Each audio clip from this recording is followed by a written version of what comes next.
Primeira questão colocada pela filosofia da mente é: serão mente e corpo a mesma coisa?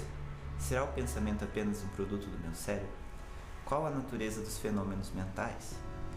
Essas são as perguntas mais importantes da filosofia da mente. Bem, eu posso pensar nas mais diversas coisas. Posso pensar em paisagens que nunca vi, imaginar situações que não aconteceram e sentir frio, dor, fome. Entretanto, se enquanto eu pensasse nessas coisas, alguém abrisse o meu cérebro e o examinasse, não veria os meus pensamentos e sim um aglomerado de células formando a massa cinzenta. Essa massa cinzenta é formada pelos neurônios, que foram descobertos por Santiago Ramón y Cajal. Embora os neurônios tenham muitas formas e tamanhos, todos têm uma região destinada a fazer um contato com outros neurônios, os dendritos.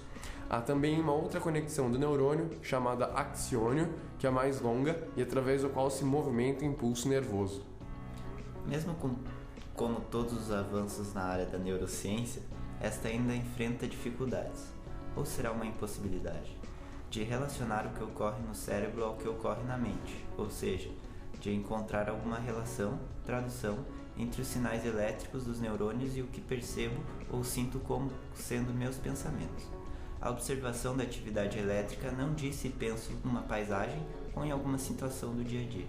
Mas se ninguém pode observar e relacionar esses fenômenos, e eles não podem ser traduzidos do meu cérebro, posso me perguntar, onde eles ocorrem?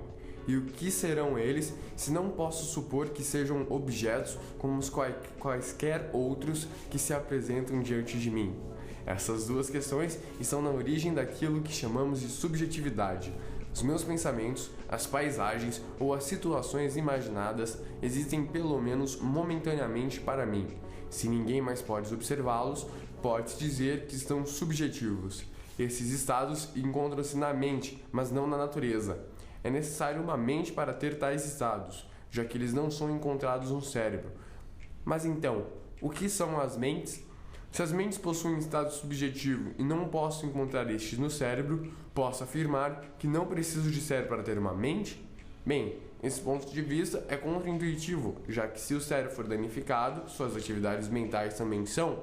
O problema enfrentado é definir que tipo de relação existe entre mente e corpo ou entre mente e cérebro. Podemos considerar duas estratégias então para abordar este problema.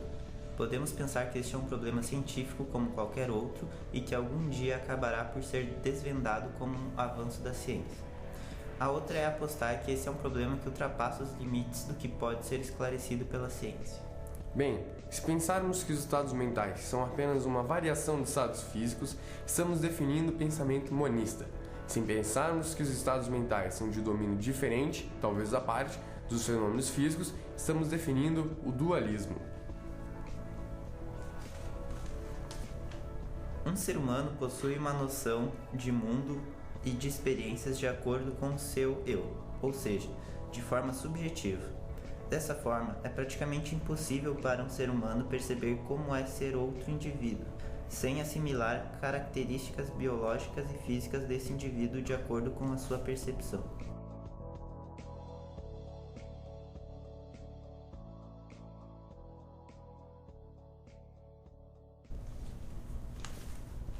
Mary aprendeu tudo o que tinha a ser conhecido através de livros e aulas transmitidas por uma televisão.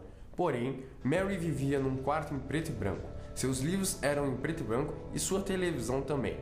Se afirmarmos que o fisicismo está correto, Mary sabe tudo o que há para ser conhecido. Entretanto, quando Mary sai de seu quarto, ela aprende o que são as cores.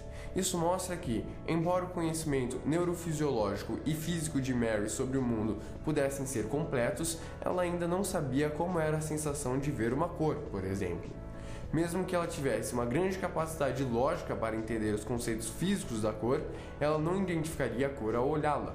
Com isso, podemos dizer que Mary, ao sair, vai perceber o quão empobrecida está em sua concepção de vida sobre os outros e não conhecia os fatos sobre suas próprias experiências. O fisicismo defende que o mundo é inteiramente físico. Assim, sabendo as propriedades físicas, tem-se a noção, o conhecimento sobre a coisa.